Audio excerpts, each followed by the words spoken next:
هستید که سازمان مجاهدین خلق علیه تلویزیون کانال 1 درست کرده و مسئولیتش متوجه شخص مسعود رجویه و شخص مریم رجوی است که به حقوق این ملت طی قرن‌ها طی سالهای گذشته تجاوز کردید. تا حالا سکوت کردم برای اینکه چهره واقعی و کثیف شما رو نشون ملت ایران بدم. سکوت کردم که مبادا جمهوری اسلامی بهره برداری بکنه. خانم آقایان، بیش از 6 ماهه که سازمان مجاهدین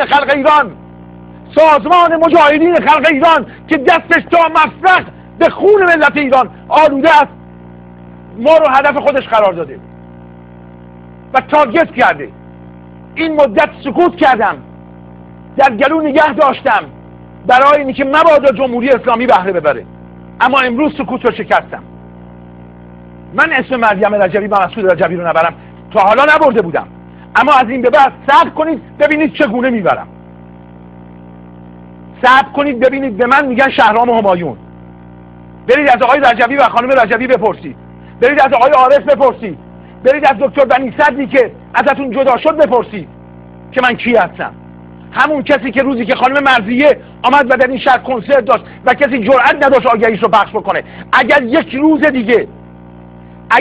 روز دیگه این تلفن‌های شما ادامه پیدا بکنه، آنچنان پیسی سرتون در میارم که به خواب ندیده باشید. 6 ماه تمام زندگی این تلویزیون رو فلج کردید. به قیمت بسته شدن این تلویزیون مقابلتون میستم. گفتم تا امروز هم سکوت کردم برای اینی که جمهوری اسلامی بهره نبره.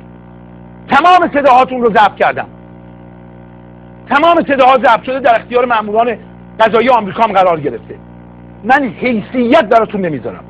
یادتون عزیزم یه لحظه گوشی حضورتون باشه. بله. برای اینکه شما میدونید من اون چیزهایی رو که من میدونم کسی دیگه ای نمیدونه. با وقاحت هزاران دلار پول این مردم رو صرف مبارزه با من کردید، صرف مبارزه با این تلویزیون کردید، برای اینکه تشخیص دادید اپوزیسیون کانال 1 از شما قوی تره. شمایی که با پول عربستان، با پول کویت، با پول صدام حسین رفتید علیه ملت خودتون وایسادید.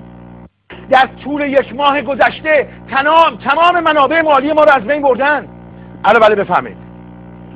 در مقابل ارتش آزادی بخشش پشه برو پیکار ارتش آزادی بخش تا تنگ شکسته صدام و ارتش آزادی بخش. خیال کرده منم حالا 4 تا بچه مجاهدم که از این مزخرفات بگه جا بخورم؟ توبونتون رو نمیتونیم بکشیم بالا.